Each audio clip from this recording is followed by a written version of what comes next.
इस वीडियो में मैं दीपक नाइट्राइट के बारे में डिटेल में बताऊंगा। फंडामेंटल और टेक्निकल एनालिसिस के माध्यम से मैं आपको बताऊंगा कि क्या आपका स्ट्रेटजी होना चाहिए। इसका मैं आपको रियल और इंट्रिंसिक वैल्यू भी निकाल कर बताऊंगा कि क्या इसका फेयर वैल्यूएशन होना चाहिए और कभी अभी कितना महंगा मिल रहा है और आपका क्या स्ट्रेटजी होना चाहिए। तो 1 तारीख के लिए क्या स्ट्रेटजी होना चाहिए, इस वीडियो में ज़रूर बने रहें और आने वाले समय के लिए भी ये इंपॉर्टेंट वीडियो हो सकता है। ओके, क्योंकि फंडामेंटली तो कॉमन हर समय रहेगा, भले ही टेक्निकल चेंज हो सकता है। तो अगर हम इसको देखें तो ये ऑलरेडी मल्टीवैगर रिटर्न आपको प्रोवाइड कर चुका है। अगर हम देखें तो ऑलरेडी आपको मल्टीवैगर रिटर्न प्रोवाइड कर चुका है, आपको ये पता होना चाहिए। हालांकि मैं आगे आपको बताऊंगा। अगर इसका करेंट प्राइस अगर देखें तो 1660 रुपये का अभी करेंट प्राइस चल रहा है। 1 डे में ज़बरदस्त 2% का रिटर्न यहाँ पे देखने को मिल रहा होगा, 2% का रिटर्न। 5 डे में अगर आप देखें तो ज़बरदस्त 4% का रिटर्न। 1 मंथ में अगर आप देखें तो 6% का रिटर्न। 6 मंथ में अगर आप देखें तो ज़बरदस्त 102% का रिटर्न। 1 ईयर में देखें तो 337% का रिटर्न। 5 ईयर में अगर आप देखें तो चौंक जाइएगा, 2350% का रिटर्न। क्या शानदार रिटर्न है। अगर मैक्सिमम अगर आप देखें तो 9000 देख सकते हैं, 9220। मतलब ये ऑलरेडी मल्टीवैगर बना चुका है। ऑलरेडी ये मल्टीवैगर बना चुका है। कितना बेहतरीन शानदार स्टॉक है, लगातार ऊपर जा रहा है, किसी को भी मौका नहीं दे रहा है, लगातार बुलिश मोड में है। ऐसे स्टॉक को कौन छोड़ेगा बताइए। इतना बेहतरीन प्रदर्शन कर रहा है दीपक नाइट्राइट। तो अब आपका स्ट्रेटजी क्या होना चाहिए इसको देखेंगे। तो चलिए सबसे पहले थोड़ा बहुत फंडामेंटल हम इसका देख लेते हैं। मार्केट कैप 22,594 करोड़ का मार्केट कैप है। जिस तरह से इसका परफॉर्मेंस है, और मार्केट कैप भी बुरा नहीं है, बेहतरीन है।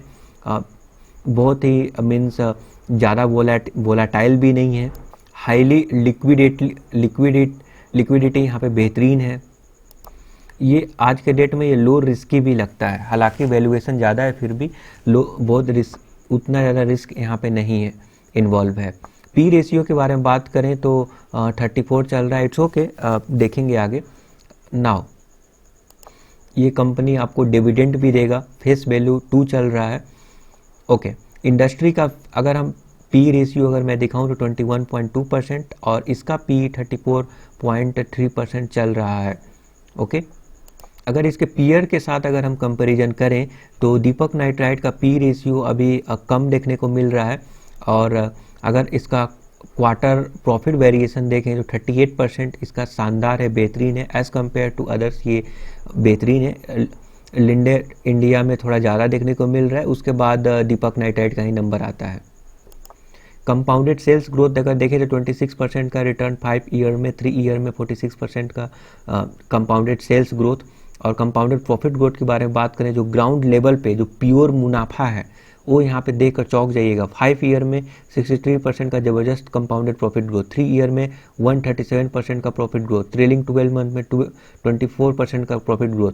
अगर इसका आधा भी, अगर कंपाउंडेड प्रॉफिट ग्रोथ अगर आधा भी अगर दिखा दिया ना आने वाले समय में, तब भी आपको ये मल्टीवैगर बना कर दे देगा, मेरा ऐसा मानना है। आधा इसका मतलब क्या है कि मान लीजिए 63% है, 30% भी अगर दिखा दिया और आइडियल सिचुएशन में प्राइस अगर 30% के हिसाब से बढ़ेगा, तब भी आप सोच लीजिए कि कितना बेहतरीन ये वेल्थ बनाकर ये दे रहा है ये स्टॉक। ओके, हालांकि अगर स्टॉक CAGR देखें तो काफ़ी ज़्यादा शानदार है। अब जनरली होता क्या है कि अगर कंपनी अगर 30% का ग्रोथ अगर कर रहा है तो आइडियल सिचुएशन में 30 होना चाहिए, बट एक्चुअल में उससे ज़्यादा ही होता है। क्योंकि फ्यूचर के डिमांड को ध्यान में रखते हुए लोग ज़्यादा प्राइस पर हाई वैल्यूएशन पे बाई करते हैं, प्रीमियम वैल्यूएशन पे बाई करते हैं। तो ज़बरदस्त यहाँ पे CAGR देखने को मिल रहा है। 10 ईयर तक 57% का CAGR मेंटेन कर पाना क्या बात है। 5 ईयर तक 90% का CAGR मेंटेन किया है। तो आपको क्या लगता है 2-3 सालों में ये 90% नहीं भी करेगा तो 50% तो कर ही सकता है मेरे अकॉर्डिंग। ओके, तो ये अनुमान है और डेफिनेटली आने वाले समय में बेहतरीन प्रदर्शन करने की उम्मीद है। ये स्टॉक अपने पोर्टफोलियो में ज़रूर रखें, ज़रूर आपको इसमें इन्वेस्ट करना चाहिए, मेरा ऐसा मानना है। तो वैल्यूएशन में अगर आप देखेंगे तो अर्निंग पर शेयर के अकॉर्डिंग 44.8 यहाँ पे निकल के आ रहा है, और उसके अकॉर्डिंग अगर पी रेशियो कैलकुलेट कीजिएगा तो 36.99 आ रहा है। पीवी रेशियो की अगर हम बात करें तो PV ratio price to book value यहाँ पे देख सकते हैं 14.38% और प्राइस टू सेल्स वैल्यू 5.87। तो अगर इंडस्ट्री के कंपैरिजन में अगर हम देखें तो वैल्यूएशन तो काफ़ी ज़्यादा है, करेंट प्राइस मीन्स वैल्यूएशन तो ज़्यादा है आप बोल सकते हैं, ठीक है 36%। एक्चुअली वैल्यूएशन ज़्यादा है क्योंकि अच्छा स्टॉक, बेहतरीन स्टॉक का वैल्यूएशन ज़्यादा ही देखा जाता है। ऐसा नहीं है कि यही स्टॉक बेहतरीन कर रहा है, IT sector he, chemical sector के स्टॉक ही अच्छा प्रदर्शन कर रहे हैं, तो केमिकल सेक्टर अच्छा प्रदर्शन कर रहा है, इसीलिए ऐसा नहीं है कि यही ओवर वैल्यूड है। Most of the chemical sector के स्टॉक ओवर वैल्यूड है, तो इसीलिए इंडस्ट्री के साथ अगर हम कंपैरिजन करें तो वैल्यूएशन ऑलमोस्ट आपको इंडस्ट्री के अकॉर्डिंग ही देखने को मिलेगा। तो ये भी एक पॉइंट है यहाँ पर, ओके मतलब अभी उससे हायर प्राइस पे नहीं मिल रहा है, उसी के इक्विवेलेंट वैल्यूएशन पे अभी करेंट प्राइस देखने को मिल रहा है। प्राइस टू बुक वैल्यू देख लीजिए, price to sales, price to earning देख लीजिए, ऑलमोस्ट इंडस्ट्री का भी यही है, थोड़ा बहुत अप्स डाउन्स हो सकता है, एवरेज अगर बात करूं तो यही चल रहा है। अगर हम डेट की अगर बात करें तो डेट लगातार कम हुआ देखने को मिल रहा है, देख सकते हैं 2018 में 0.49 से कम होकर 0.31, देन 2020 में 0.14।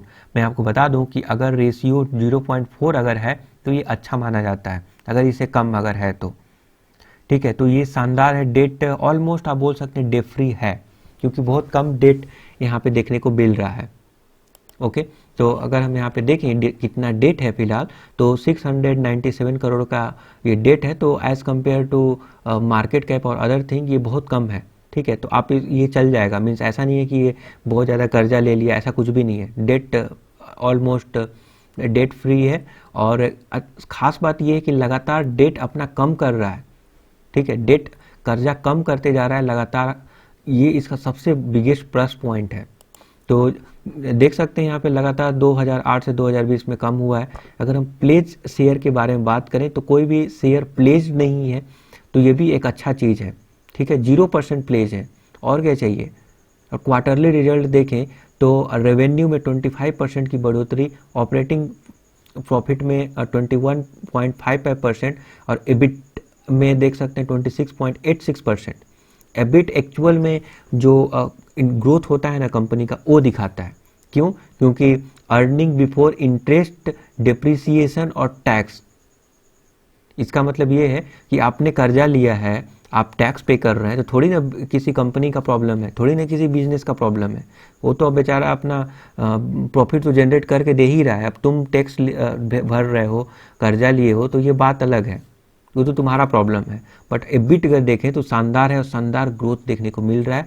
अगर फोर क्वार्टर का देखें, मीन्स फोर्थ क्वार्टर का ग्रोथ, तो यहाँ पे देख सकते हैं 37.65% का प्रॉफिट ग्रोथ, जो कि शानदार है।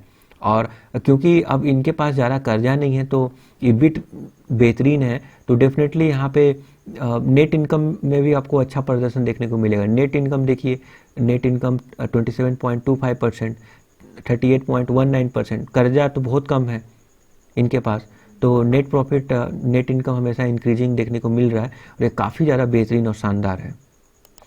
नाउ अब हम बात करते हैं फेयर वैल्यूएशन और इंट्रिंसिक वैल्यू के बारे में, कि करेंट अगर मान लीजिए कि रियल वैल्यू, अब देखिए इतना शानदार स्टॉक है, तो प्रीमियम वैल्यूएशन पे होना, हाई वैल्यूएशन पे होना, ये स्वाभाविक सी बात है।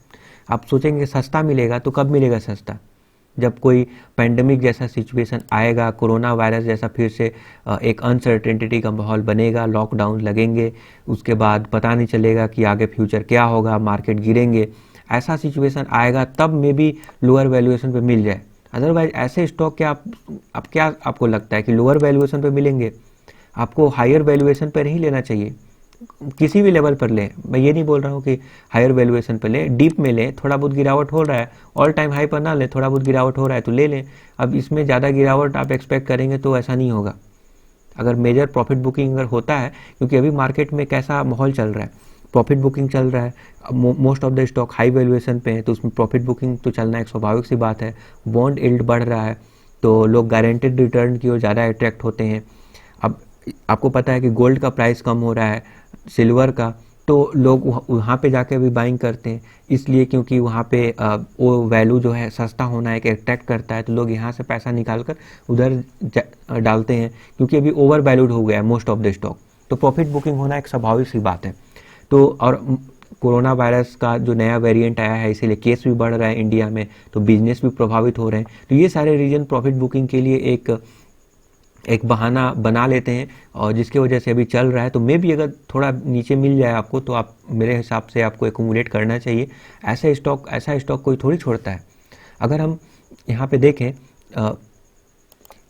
Enterprise value by EBITDA, enterprise value by earning before interest, depreciation, tax and amortisation, अगर हम देखें तो 88% है।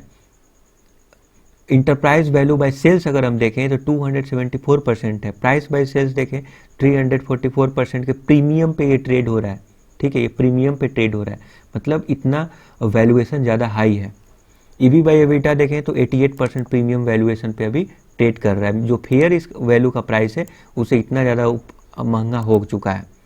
ठीक है, और इंटरप्राइज वैल्यू बाय सेल्स अगर देखें तो 274%। एक्चुअल में फेयर वैल्यू निकालने के लिए यहाँ पे तीन मॉडल के थ्रू निकाला गया है, जिसमें EV by EBITDA, EV by sales और प्राइस टू सेल्स है। अब EV बाय EBITDA के अकॉर्डिंग 879 के आसपास इसका प्राइस होना चाहिए था, बट अभी डबल है। ठीक है, मतलब 88% के हायर वैल्यूएशन पे मिल रहा है, प्रीमियम वैल्यूएशन पे। EV बाय सेल्स अगर हम देखें तो 443 इसका प्राइस होना चाहिए एक्चुअल में, बट इसका प्राइस कहाँ है, तो ये 274% के हायर वैल्यूएशन पे मिल रहा है। प्राइस बाय सेल्स के अकॉर्डिंग अगर हम बात करें तो इसका करंट प्राइस होना चाहिए 372, बट यहाँ पे किस वैल्यू पे मिल रहा है अभी, कितना प्रीमियम दे रहे हैं आप, 344%। ठीक है, तो जनरली हम लोग क्या करते हैं ना, इसका मीडियन निकाल लेते हैं और उसको हम लोग मान लेते हैं कि इसका रियल और इंट्रिंसिक वैल्यू होना चाहिए। ठीक है, तो आप यहाँ पे समझ गए कि फेयर वैल्यू क्या होना चाहिए। फेयर वैल्यू जो है ये सारे होने चाहिए। इसके मीडियम निकालेंगे तो इंट्रिंसिक वैल्यू होना चाहिए, बट कितने प्रीमियम वैल्यू पे देख रहे हैं। मैं यहाँ पे बता दूं, EV का मतलब होता है, इंटरप्राइज वैल्यू का मतलब होता है कि टोटल जो मार्केट वैल्यूएशन है, मींस मार्केट कैप है, वहाँ उसमें अगर आप डेट को अगर इंक्लूड कर दें, हालांकि डेट बहुत ही कम है, और उसमें जो कैश फ्लो है उसको अगर माइनस अगर आप कर दें तो वो यहाँ पे निकल के आता है इसका इंटरप्राइज वैल्यू। तो इसमें कंफ्यूज मत होइएगा, आने वाले समय में सब टर्म मैं आपको बताऊंगा। ओके, नेक्स्ट इंपॉर्टेंट क्वेश्चन कि क्या अभी लॉन्ग टर्म के हिसाब से इन्वेस्ट करना सही है, तो मैं बोलूँगा कि it's a good stock to invest for a long term, क्योंकि फंडामेंटली ये बताता है कि ये क्वालिटी स्टॉक है। क्वालिटी स्टॉक में आपको नहीं डरना चाहिए। यहाँ पे शानदार अगर प्रदर्शन कर रहा है तो आपको इसमें इन्वेस्ट करना चाहिए। ओके, तो लॉन्ग टर्म के हिसाब से तो बेहतरीन स्टॉक है, लाजवाब। मैं तो बोलूँगा कि 2025 तक आप यहाँ पे जो है इन्वेस्ट कीजिए, और ज़बरदस्त मल्टीबैगर ये बनाकर आपको दे देगा। ठीक है, ओवर वैल्यूड हो चुका है कि नहीं, ऑफ कोर्स ये ओवर वैल्यूड हो चुका है। इंट्रिंसिक उसका जो फेयर वैल्यूएशन से अगर हम देखें तो कितना ज़्यादा प्राइस चल रहा है, प्रीमियम पे चल रहा है। तो अब हम जानने का प्रयास करेंगे कि इंट्रिंसिक वैल्यू क्या है। तो फेयर वैल्यू अगर हम बात करें तो 879 EV बाय EBITDA मॉडल के अकॉर्डिंग होना चाहिए। अगर हम fair value EV by sales model के हिसाब से बात करें तो 443% होना चाहिए, 443 प्राइस होना चाहिए इसका। और अगर प्राइस टू सेल्स अगर देखें तो 372। बट हम लोग क्या करेंगे कि इसका मीडियन निकाल लेंगे, और मीडियन निकाल के जो प्राइस आएगा वो उसका रियल इंट्रिंसिक वैल्यू होगा, और रियल इंट्रिंसिक वैल्यू जो यहाँ पे निकल के आ रहा है वो है 443.35। मतलब इसका रियल वैल्यू ये होना चाहिए, और अभी 1600 के आसपास चल रहा है। तो देख सकते हैं कि कितना ज़्यादा प्रीमियम वैल्यूएशन पे अभी ये चल रहा है। बट आपको यहाँ पे डरने की ज़रूरत नहीं है, हालांकि वैल्यूएशन काफ़ी ज़्यादा है। आपको एक मोटा मोटी आइडिया हो गया होगा कि कितना प्रीमियम वैल्यूएशन पे चल रहा है। तो शॉर्ट टर्म के हिसाब से अगर आप बात करें तो इसमें भी इन्वेस्ट नहीं करना चाहिए, बट इतना बेहतरीन स्टॉक है तो आप इसको कैसे छोड़ सकते हैं, राइट। आपको इसमें इन्वेस्ट करना ही चाहिए मेरे अकॉर्डिंग। आप रियल ग्रोथ आप देख रहे हैं ना, बहुत जल्द ही 2-3 सालों में जो रियल ग्रोथ आप इंट्रिंसिक वैल्यू जो है वो चेंज होकर 1600 के आसपास मेरे अकॉर्डिंग आ जाना चाहिए, अगर 2025 तक आप होल्ड करेंगे तो इसमें आप घबराएं नहीं। ये इस टाइप के स्टॉक हमेशा कॉस्टली ही देखने को मिलेगा। ये ऐसा नहीं है कि दीपक नाइट्राइट ही, ये सेक्टर ही ग्रो कर रहा है। नाउ कुछ लेटेस्ट न्यूज़ देख लेते हैं कि क्या कोई लेटेस्ट न्यूज़ आया है अभी दीपक नाइट्राइट में। तो अगर हम लेटेस्ट न्यूज़ के बारे में बात करें तो दीपक नाइट्राइट ने आज के दिन ही आप देख सकते हैं 31 मार्च को reporting of violation of code of conduct of the company, ऐसा कुछ कोई न्यूज नहीं है, बस इन्होंने सेबी को एक रिपोर्ट किया है वायोलेशन के लिए, एक उनको उनके जेहन में डाला है कि एक इनसाइडर ट्रेडिंग हो रहा था और एक वायलेशन हुआ है, तो आप इसको देख लीजिएगा। तो एक्चुअल में इन्होंने रिपोर्ट किया है, ठीक है। तो आपको इसमें घबराने की ज़रूरत नहीं है, इससे कोई प्रॉब्लम नहीं है, कोई ऐसा न्यूज़ नहीं है, कोई बैड न्यूज़ नहीं है, कुछ गुड न्यूज़ भी नहीं है। जो प्राइस मूवमेंट हो रहा है वो केवल और केवल सिर्फ कंपनी का शानदार परफॉर्मेंस की वजह से हो रहा है। नाउ टेक्निकल्स हम देख लेते हैं। टेक्निकल्स अगर हम देखें तो अभी करंट प्राइस पॉइंट इसका, अगर RSI value relative strength index अगर हम देखें तो 68 चल रहा है। 68 का मतलब होता है कि अभी ये ओवरबॉट जोन में तो नहीं गया है, बट अभी जाने वाला है, ठीक है। तो अब इस टाइप के स्टॉक तो थोड़ा कॉस्टली तो होता ही है। मार्केट में अगर तेज़ी का माहौल रहेगा तो RSI वैल्यू तो ऊपर ही चला जाता है। और मेरे अकॉर्डिंग ये ज़बरदस्त ब्रेकआउट की ओर तैयार हो रहा है, ज़बरदस्त आपको ब्रेकआउट देगा, कुछ ही समय में आपको देगा, ठीक है। तो आपको तैयार रहना चाहिए। आप सोचेंगे कि ये अभी मैं लूँ, बोलिंजर बैंड के सपोर्ट रेजिस्टेंस लेवल पे खड़ा है, उसे बाहर निकल गया है, क्या इस लेवल पे लूँ? मेरे अकॉर्डिंग आपको लेना चाहिए, यहाँ पर कोई प्रॉब्लम नहीं है, ठीक है। आप हमेशा देखते हैं कि ऊपर निकल गया तो नीचे जाएगा, ऐसा कुछ नहीं है। ये ब्रेकआउट की ओर इशारा कर रहे हैं, देख सकते हैं बोलिंजर बैंड क्लियरली दे रहा है और सुपर ट्रेंड भी और ऊपर की ओर इशारा कर रहा है। मीन्स एक अपर सर्किट यहाँ पे ज़बरदस्त लगने वाला है। कब लगेगा no one knows, but recently कुछ समय में ये लग सकता है, ठीक है। तो सावधान रहिएगा, ज़बरदस्त अपर सर्किट लगने की पॉसिबिलिटीज यहाँ पे मिल रहा है। नाउ इम्पॉर्टेंट की point for a long term investment, short term भी मैं इंक्लूड कर दिया हूँ, ओके। करेंट प्राइस पे अगर लेना चाहते हैं तो ले सकते हैं, कोई प्रॉब्लम नहीं है, ठीक है। ब्रेकआउट, अगर आप ट्रेडिंग करना चाहते हैं तो 1695 अगर ये ब्रेक करेगा अच्छे वॉल्यूम के साथ तो आप इसमें एंट्री कर सकते हैं। और शॉर्ट टर्म का टारगेट रहेगा 1752, यहाँ पे एंट्री करके 1695 में एंट्री करके 1752 में सेल कर सकते हैं। शॉर्ट टर्म का मैं टारगेट बता रहा हूँ आपको। लॉन्ग टर्म के हिसाब से करेंट प्राइस पर बाई करें, कोई इशू नहीं है। ब्रेकआउट लेवल पे बाई करें, कोई इशू नहीं है। ब्रेकआउट लेवल पे बाई करने से एक एडवांटेज ये होता है कि शॉर्ट टर्म में आपके स्टॉक में मान लीजिए 10% का थोड़ा बहुत करेक्शन तो होगा ही, स्टॉक मार्केट के पार्ट होते हैं, गिरावट, कंसोलिडेशन, तो आपको घबराहट नहीं होगा, क्योंकि एट द एंड आपको ग्रीन में ही आपका पोर्टफोलियो दिखेगा, तो आपको एक अच्छा लगेगा, मोटिवेशन मिलेगा। अगर बाई चांस मार्केट में किसी भी तरह का करेक्शन आता है, गिरावट आता है, तो जो बेस्ट वैल्यू बाइंग रहेगा वो 1500 के आसपास रहेगा। 1500 के आसपास अगर प्राइस आता है, अगर आप एकोमुलेट करने का मौका अगर मिले तो आप ज़रूर एकोमुलेट कीजिएगा, ठीक है। अगर मार्केट में किसी भी तरह का डाउनफॉल या करेक्शन आता है तो ये लेवल आपको मिस नहीं करना चाहिए मेरे according, okay. Now stop loss, अगर आप 1695 में लेंगे तो आपको 1611 का स्टॉप लॉस लगाना चाहिए। करेंट प्राइस पर भी लेंगे तब भी आपको 1611 का स्टॉप लॉस लगाना चाहिए, शॉर्ट टर्म वाले। लॉन्ग टर्म के हिसाब से अगर देखें तो स्टॉप लॉस की ज़रूरत ही नहीं है। शॉर्ट टर्म के हिसाब से ये थोड़ा गलती लिखा गया है, 1611 रहेगा। 1611 में आप स्टॉप लॉस लगा सकते हैं, कोई प्रॉब्लम नहीं है। शॉर्ट टर्म में आप जो है ट्रेडिंग वगैरह करते हैं तो मैं सोचा कि उनको भी थोड़ा बेनिफिट हो जाए, क्योंकि मुझे यहाँ पे क्लियरली कुछ दिख रहा था कि ज़बरदस्त ब्रेकआउट की संभावना दिख रहा था, तो इसीलिए मैं आपको शॉर्ट टर्म वाले के लिए भी यहाँ पे आपको मैं बता दे रहा हूँ। तो ये रहा दीपक नाइट्राइट के बारे में। और डेफिनेटली अगर कंक्लूजन के बारे में बात करें तो आपको पहले ऊपर के लेवल पे या फिर नीचे के लेवल पे बाय किए हुए हैं तो आप होल्ड करें। प्रॉफिट बुकिंग करने वाला स्टॉक मुझे अभी नहीं दिखता है, अभी गुड टाइम नहीं है, और होल्ड करें। अगर आप एक्यूमुलेट करना चाहते हैं तो आप इस लेवल पर भी बाई कर सकते हैं, या फिर थोड़ा डीप जाए तो वहाँ पर भी बाई कर सकते हैं। जो भी मैं लेवल बताया उसके अकॉर्डिंग आप बाई कर सकते हैं। तो ये रहा दीपक नाइट्राइट के बारे में। अगर फिर भी किसी भी प्रकार का डाउट होता है तो कमेंट करके बताइए, हम डिटेल में बात करेंगे। Thank you for your support.